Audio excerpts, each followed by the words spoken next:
Be me, working at a regional insurance office in downtown. Name's Abigail, 28 years old, claims adjuster for auto accidents. Another day at the office, sitting in break room during lunch, eating my quinoa salad while scrolling through news articles on my phone. Co-worker Jessica walks in, starts microwaving leftover pizza. "Did you see that article about dating apps making people more lonely?" she asks. Immediately roll my eyes so hard I practically see my own brain. "Jessica, that's just another way society tries to blame women for refusing to settle for toxic masculinity." She looks confused, just wanted to make small talk. I guess I just think about what? That women should just accept whatever scraps men throw at them? Jessica tries to backtrack. "No, I just meant maybe technology." "Technology isn't the problem, Jessica. The problem is that men haven't evolved past their caveman mentality. They expect us to be grateful for the bare minimum while they contribute nothing meaningful to relationships." Jessica nods uncomfortably, clearly regretting bringing it up. But I'm just getting started because this is important education. Women today are finally waking up to the fact that we don't need male validation to feel complete. We're choosing ourselves over settling for emotionally unavailable partners who can't even do their own laundry. Jessica mumbles something about her boyfriend being pretty helpful. "That's internalized misogyny talking, Jessica. You've been conditioned to praise men for doing basic human tasks." She looks genuinely hurt now, but I continue because truth isn't always comfortable. Previous generations of women didn't have choices. They stayed in marriages out of economic necessity, not happiness. We're the first generation that gets to prioritize our own fulfillment over societal expectations. Jessica quietly finishes heating her food and sits at the far end of the table. Feels satisfied that I've helped open her mind to some difficult truths. Eric from accounting walks in, overhears the tail end of conversation.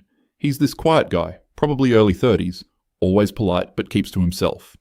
"Sorry, didn't mean to interrupt," he says, heading to coffee machine. "No interruption, Eric. Jessica and I were just discussing how modern women are finally breaking free from patriarchal relationship structures."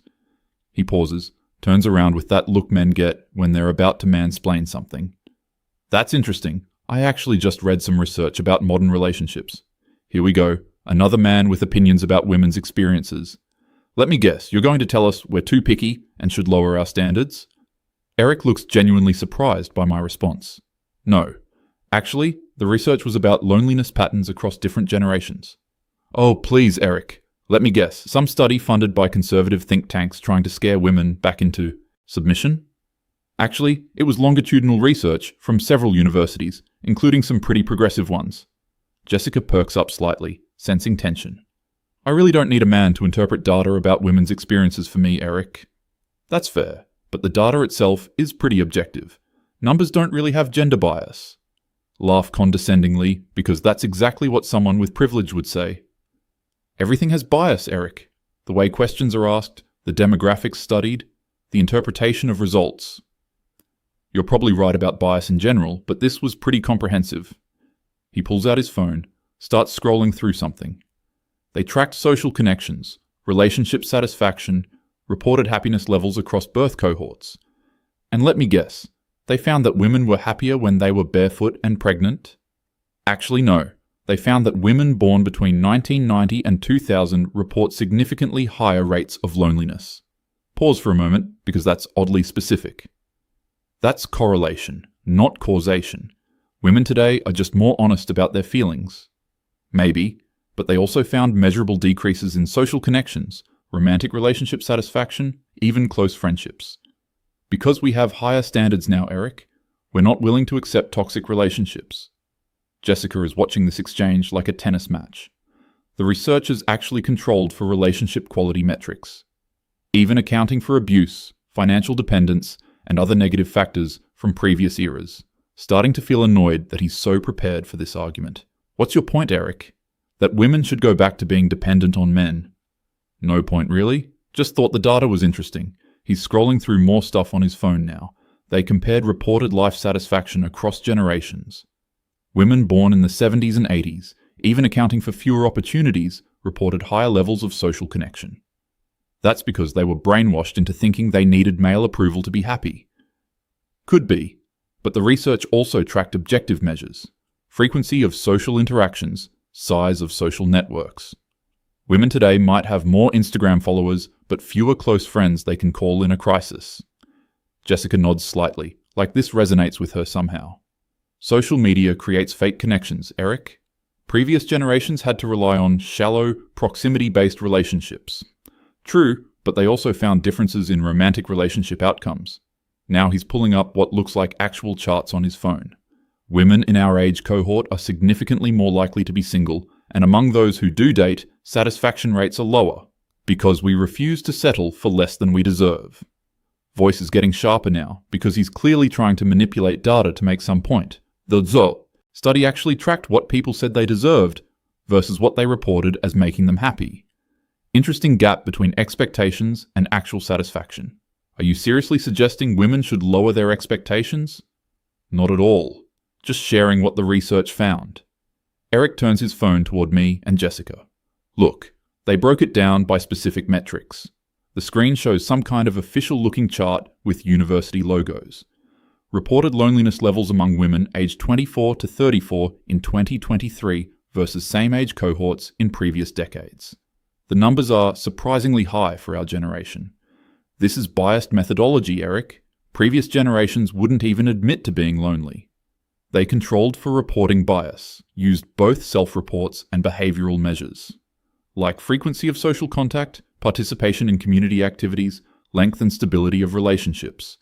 Swipe to see more of his screen, and there are multiple charts. Social Isolation Index for millennial women shows statistically significant increases across all education and income levels. Jessica leans over to look too, her expression changing. But this is from Princeton, Stanford, couple others, she says quietly. That doesn't matter, Jessica. Academic institutions can still perpetuate harmful narratives. Look at this one, Eric continues, swiping to another chart. Romantic relationship satisfaction scores across birth cohorts. The graph shows a clear downward trend for women born after 1990. Even controlling for relationship equality, shared household responsibilities, financial independence. Women born between 1990 and 2000 report lower relationship satisfaction than any previous generation going back to 1950. Stare at the screen, trying to find flaws in what I'm seeing. This has to be flawed. Women today are in more equal partnerships. That's what makes it interesting. The research shows relationships are objectively more equal now. But subjective satisfaction has decreased despite objective improvements. Jessica points to something on the screen. What's this part about historical comparison? Eric scrolls to show another section. They compared with historical data going back about 150 years. Women born 1990 to 2000 report the highest levels of loneliness in all of recorded history, even compared to women during wars, economic depressions, periods with fewer legal rights. Feel heat rising in my chest because this is clearly designed to attack women's progress. That's impossible, Eric. Women in previous eras had no autonomy, no choices. True, but the research suggests that social connections and community support systems were stronger. Extended families, religious communities, neighborhood networks. Women might have had fewer individual freedoms, but more social integration. Jessica is nodding. Along now, which is infuriating. So you're both saying women should give up our independence for fake community connections? Nobody said that, Abigail, Jessica says gently. I'm just looking at what the data shows, Eric adds. Swipe through more of the charts myself, trying to find the obvious flaws. Frequency of deep, meaningful friendships among millennial women versus previous generations. The numbers are devastatingly low for our cohort. Average size of social support network, people you could call in an emergency. Again, our generation shows significant decreases. Reported feelings of romantic fulfillment in long-term relationships. The trend line is unmistakable. Downward trajectory, starting with women born in late 1980s. This can't be right, say, voice getting louder. These numbers don't account for the fact that we're not willing to accept toxic relationships. Actually, look at this section, Eric says, scrolling down. They separated data between women who deliberately choose to be single versus those who want relationships but can't find suitable partners. The loneliness rates are highest among women who want romantic connection but feel unable to find it. Jessica winces, reading over my shoulder. Women who actively choose single life actually report much higher satisfaction.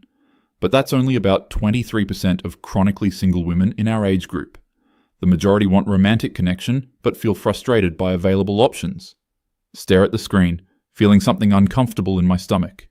This is manipulated data designed to shame women back into accepting less. Voice is getting shaky now, which is embarrassing. I don't think anyone's trying to shame anyone, Eric says calmly. The researchers were mostly women, actually, just tracking social trends. Scroll to see the research team, and it is indeed mostly women researchers. Then they've been brainwashed by patriarchal academic structures. Jessica gives me a concerned look. Abigail, are you okay? I'm fine, Jessica. I'm just frustrated that we're supposed to accept this propaganda. But my hands are trembling, holding Eric's phone. Look at this comparison, Eric says, taking the phone back and scrolling. Life satisfaction surveys from women in 1970s versus today. Even accounting for workplace discrimination, limited career options, financial dependence. Women in the 70s reported higher overall life satisfaction and lower loneliness. That's because they didn't know any better. Voice comes out louder than intended. Other people in break room turn to look. They accepted their oppression because they didn't have alternatives. Maybe, Eric says quietly, but the research suggests they had stronger social bonds. More community integration, extended family support, neighborhood connections. Jessica nods. My mom talks about how different things were. Everyone knew their neighbors. That's nostalgia, Jessica, romanticizing the past. But even as I say it, can feel cracks forming in my certainty. Here's the section about historical context, Eric continues. They compared our generation with women during World War II, the Great Depression. Even women facing genuine hardship and limited rights reported less chronic loneliness. Because they had no choice but to rely on each other. Voice is getting higher, more strained. We don't need forced community bonds based on oppression. Eric shows another chart. Social support network size across different eras. Average number of people a woman could rely on for emotional support. The numbers for our generation are frighteningly low. Women in 1950 averaged 8 to 12 close social connections. Women today average 3 to 4, and many report having no one they can truly confide in. Jessica's face falls. That actually sounds about right for me. Jessica, don't let this manipulative data make you doubt your choices. But my voice sounds desperate even to me. I'm just saying, I do feel like I don't have that many people I could really call if something happened. That's because we've been told we need to be independent and self-reliant. Practically shouting now, and everyone in break room is staring. We don't need to depend on other people for our emotional needs. Eric looks uncomfortable with how heated I'm getting. I think the research just suggests that humans are social creatures. Regardless of gender politics, isolation affects mental health. Don't patronize me, Eric. Slam my hand on the table, making Jessica jump. I know what this is really about. You can't handle that women don't need men anymore. Abigail, please calm down, Jessica says softly. So you found some biased research to try to convince us we're miserable without traditional relationships. Eric holds up his hands. I really wasn't trying to make any point about relationships. Just thought the data about social connections was interesting. Grab his phone again, scrolling frantically through the charts. Looking for something, anything that disproves what I'm seeing. But every metric tells the same story. Loneliness rates, social isolation, romantic dissatisfaction. All higher for women born between 1990 and 2000 than any other generation. This can't be right, mutter, voice breaking slightly. Women today are more educated, more financially independent, more empowered. We have more choices than ever before. Jessica touches my arm gently. Maybe having more choices makes things harder? No, snap at her, jerking away.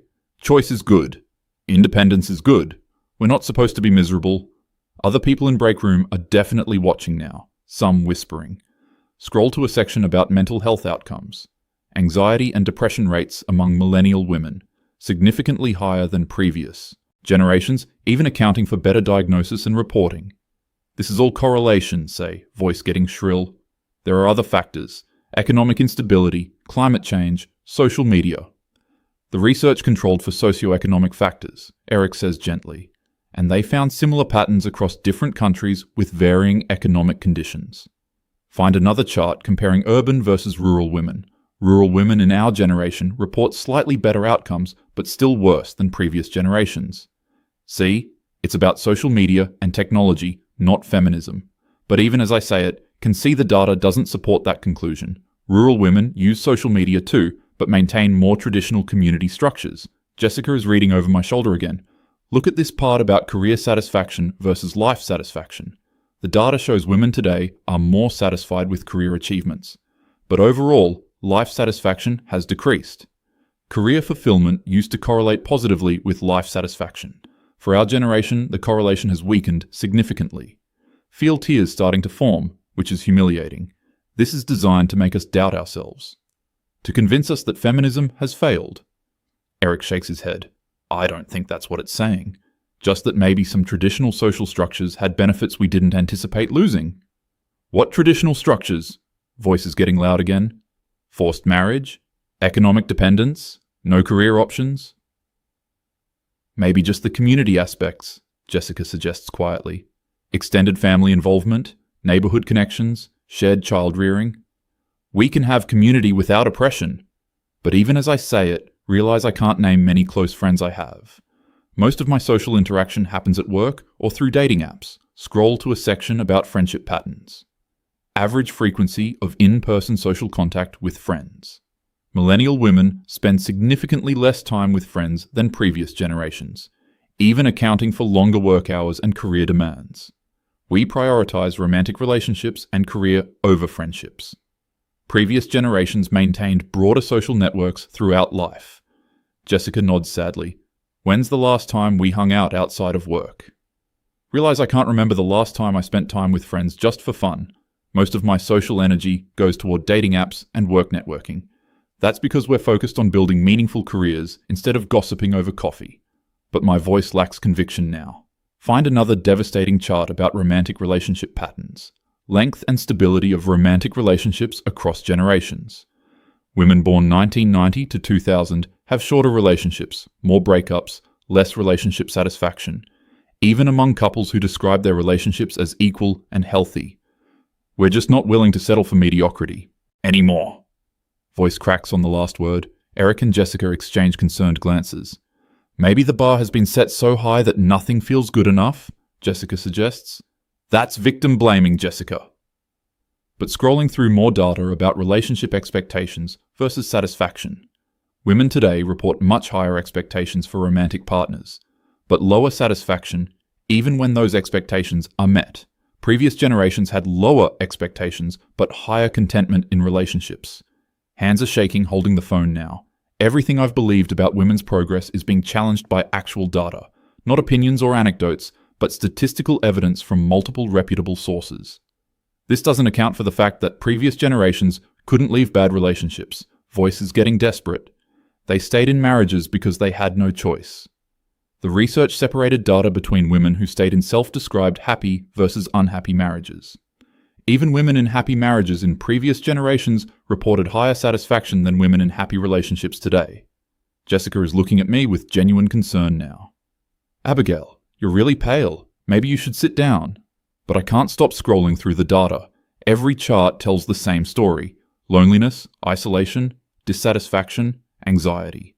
All higher among women my age than any previous generation in recorded history, even compared to women during the Irish potato famine. Women during wartime when their husbands were overseas. Women during economic depressions. All reported lower rates of chronic loneliness than women born 1990 to 2000. Feel like the room is spinning. Everything I've built my identity around is being challenged. The idea that women today are happier, more fulfilled, more empowered. This has to be wrong, whisper, voice barely audible. There has to be a methodological flaw. Eric gently takes his phone back. Maybe it's not about right or wrong. Maybe it's just complicated. Perhaps some aspects of traditional life had benefits while others were harmful. And maybe we lost some good things when we gained others. No, voice comes out as a shout. We can't go backwards. Women's rights matter. Everyone in break room is definitely staring now. Can feel tears streaming down my face. Gender equality is important. We can't just accept that women were happier when oppressed. Jessica tries to put an arm around me, but I shrug her off. This data is trying to convince us that feminism made women miserable. I don't think that's what it's saying, Eric says carefully. Maybe it's saying that dismantling oppressive structures also meant losing some beneficial social connections. And maybe we need to figure out how to build community and connection in new ways. but I can barely hear him over the sound of my worldview crumbling. Scroll through the phone one more time. Looking at chart after chart of women my age reporting record levels of loneliness, higher than women who lived through wars, famines, economic collapse, higher than women who couldn't vote, couldn't work, couldn't choose their husbands. I don't understand how this is possible. Voice is small and broken now. How can we be lonelier than women who had no rights? Jessica sits down next to me. Maybe having rights isn't the same thing as having community. Maybe individual freedom doesn't automatically create happiness. Feel completely overwhelmed by the implications. If the data is right, then everything I've believed about women's progress is incomplete. We gained legal equality and economic independence, but somehow lost social connection and community support. I need to go home, say, standing up abruptly, chair scrapes loudly against floor. Are you okay to drive? Jessica asks. I'm fine, lie, grabbing my purse, but hands are still trembling. Walk quickly toward the exit, aware that everyone is watching. Can hear Jessica and Eric having a quiet conversation behind me, probably about how I lost it over some research data. But the data keeps replaying in my mind. Women born 1990 to 2000 are the loneliest in all of recorded human history. Despite having more opportunities, more choices, more freedom than ever, somehow we ended up more isolated than women who lived under actual oppression. Drive home in a daze, questions swirling. Pull into my apartment complex and sit in the car. Look around at all the individual units, people living alone. Realize I don't know any of my neighbors' names. When's the last time I had a conversation with someone just because we were in proximity? Most of my social interactions are planned, scheduled, optimized. Work colleagues, dating app matches, professional networking. Very little spontaneous human connection. Think about my grandmother's stories of neighborhood potlucks, borrowing cups of sugar. Used to think that sounded suffocating, like forced socialization. But maybe there was something valuable about being embedded in a community, even if that community had problematic power structures. Walk up to my apartment, passing several neighbors without making eye contact, everyone looking at phones, avoiding interaction. Unlock my door and step into my carefully curated space. Everything exactly how I want it, no one else's preferences to consider. This is supposed to be empowerment.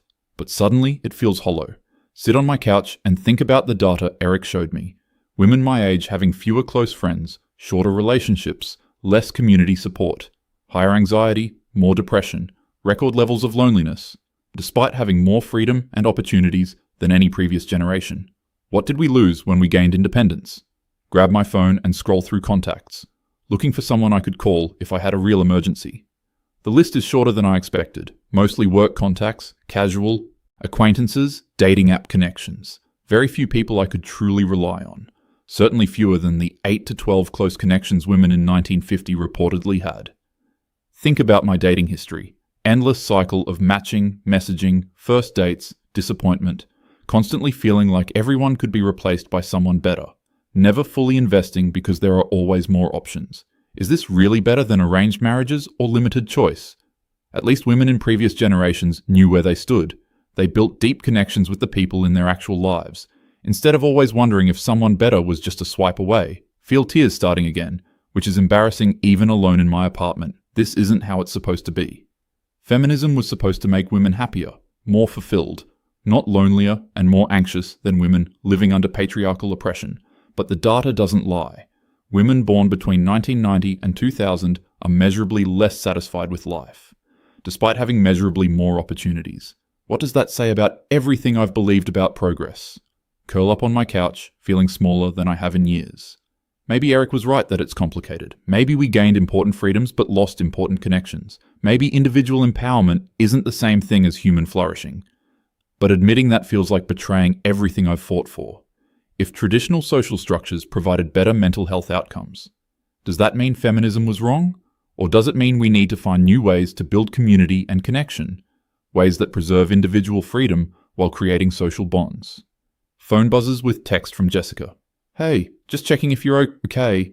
That data was pretty intense. Stare at the message for a long time before responding. Yeah, just processing some things. Wanted to talk about it? Could grab coffee after work tomorrow? Realize this might be exactly what the research was talking about. Building genuine friendships, not just work acquaintanceships. That sounds good. Thanks for checking on me. Of course. See you tomorrow. Put phone down and think about Jessica's offer.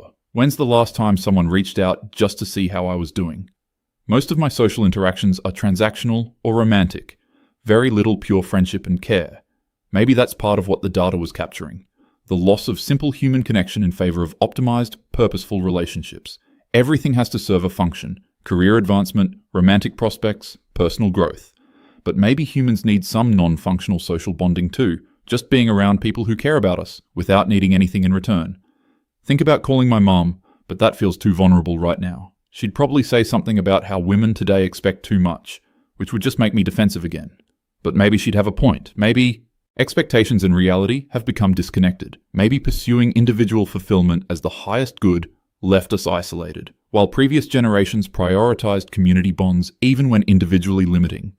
Wonder what would happen if women today tried to build traditional community structures, neighborhood relationships, extended family involvement, shared child rearing, without the oppressive elements like economic dependence and limited career options. Is it possible to have both individual freedom and social integration? Or are they fundamentally in tension? Feel exhausted by all these questions. Everything I thought I understood about women's progress feels uncertain now. The data showed we're lonelier and less satisfied than women who lived under actual patriarchy. How is that possible? What did they have that we lost? And how can we get it back without giving up our hard-won freedoms? Maybe tomorrow's coffee with Jessica is a start, building one genuine friendship instead of just having work colleagues. Maybe that's how we solve this, one relationship at a time, creating community within the context of individual choice. But it means admitting that feminist ideology alone isn't sufficient for human happiness, that we need other people in ways that pure independence can't fulfill. And that's a harder truth than I was prepared to face today, especially after losing it so completely in front of everyone. But maybe Eric was just presenting data, not attacking my beliefs. Maybe I got defensive because the information challenged my worldview, instead of considering that it might be highlighting genuine problems that deserve thoughtful solutions rather than ideological dismissal. Tomorrow, I'll apologize to Eric and Jessica, and maybe start building the kind of connections the research suggests we're missing, even if it means admitting that my generation got some things wrong about the relationship between individual freedom and human flourishing.